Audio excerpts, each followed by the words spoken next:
Hello guys, welcome to my Tuya's কিচেন। দেখো আজকে রান্না হবে ভেন্ডি, দহি ভেন্ডি। এই যে ঢ্যাঁড়সগুলো কুটি কুটি করে কাটবেন, এই রকম সাইজ করে কাটবেন, যেমন ছোটো ছোটো ভাজার মতো কাটে, ওগুলো দেবেন এরকম করে। এরপরে বেসন ছিটিয়ে দেবেন ওর ওপর কেটে এটা একটু মাখিয়ে রাখবেন। তারপর দেখুন কি করছি। এবার একটু হলুদ দেবেন,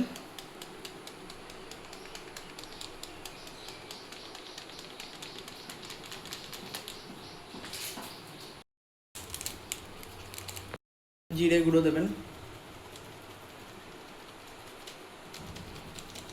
গ্রেভি বানাতে হবে সেইখানে লাগবে টক দইয়ের ওপরে একটু জিরে গুঁড়ো।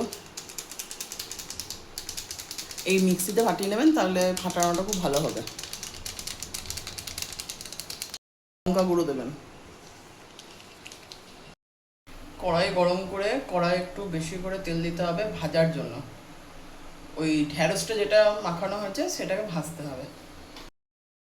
লাস্টে লবণ দেবেন, লবণ দিলে জলটা কেটে যায়, তো যখন ভাজার আগে লবণটা দেবেন।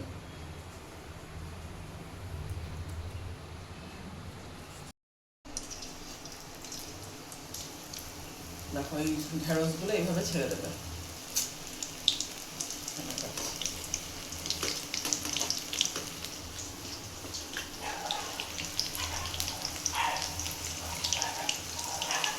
একবারে কড়কড় করে ভাজবেন, নিয়ে তুলবেন। এই যে এইগুলো ভাজা হয়েছে, দেখো কোনো কড়মড়ে হয়েছে, এইরকম করে ভাজবেন। এটা সেই ঢ্যাঁড়সের কুড়মুড়া টাইপের, ডাল দিয়ে যদি এইভাবে ভেজে খান সেটাও ভালো লাগবে। এবার আমি আরও ভেজি, তারপরে এবার রাখছি। দেখো এটাই লাস্ট ভাজা। এরপরে দেখা যাচ্ছে কি রান্নাটা করবো। তেলের মধ্যে দেবেন 5 ফোড়ন, এরপরে দেবেন লঙ্কা, হলুদ, টমেটো। এবার নাড়াতে থাকুন। এরপরে দেবেন স্বাদ অনুযায়ী লবণ, আপনারা যেমন খাবেন তেমনি দেবেন।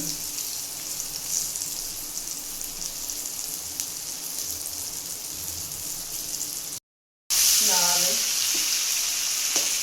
নিরামিষ দিন এই রান্নাটা করে দেখবেন, কেননা একঘেয়েমি রান্না খেতে তো ভালো লাগে না, একটু যদি অন্যরকমভাবে হয় তো খুব ভালো হয়। ফেটানো যে দইটা মশলা দিয়ে আমরা ফেটিয়ে রেখেছিলাম সেটাকে ঢেলে দিলাম। এবার এইটা খুব ভালো করে, এবার এই মশলাটা ভালো করে খুব ভালো করে কষাবেন।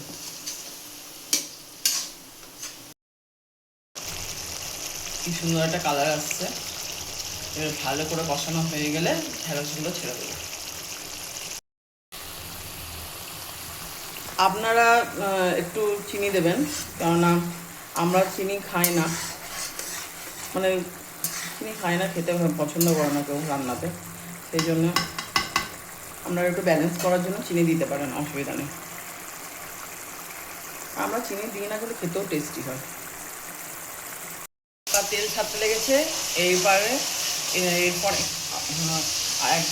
জল দেবেন, আর জলটা একটু বেশি করে দেবেন, যাতে ঢ্যাঁড়সের গায়ে অনেক বেসন লেগে আছে, জলটা একটু বেশি করে দেবেন, নাহলে বেসনে জলটা টেনে নেবে। এবার দেখুন জল ঢালা হবে।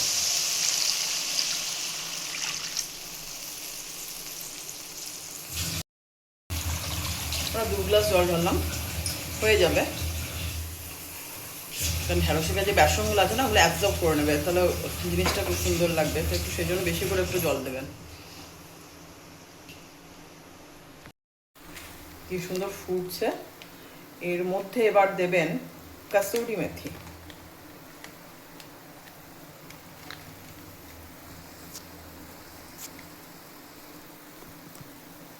কাসুরি মেথি দিয়ে দেবেন অল্প। এরপরে ঢ্যাঁড়সগুলো দিতে হবে, ঢ্যাঁড়সগুলো ঢেলে দেবেন।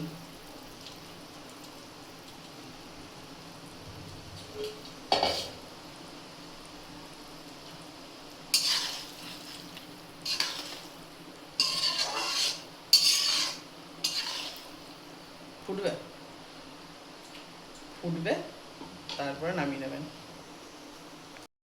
রান্নাটা হয়ে গেছে, এবার নামাতে হবে। এটা ভাত দিয়ে খান, পরোটা দিয়ে খান, রুটি দিয়ে খান, খুব সুন্দর লাগবে। একটা খুব সুন্দর গন্ধ বেরোচ্ছে। নিরামিষের দিনে এইটা একটু ট্রাই করে দেখবেন। দেখুন আমাদের তৈরি হয়ে গেল দহি ভেন্ডি। আপনারা এটা ট্রাই করে আমাকে জানাবেন কেমন লাগলো।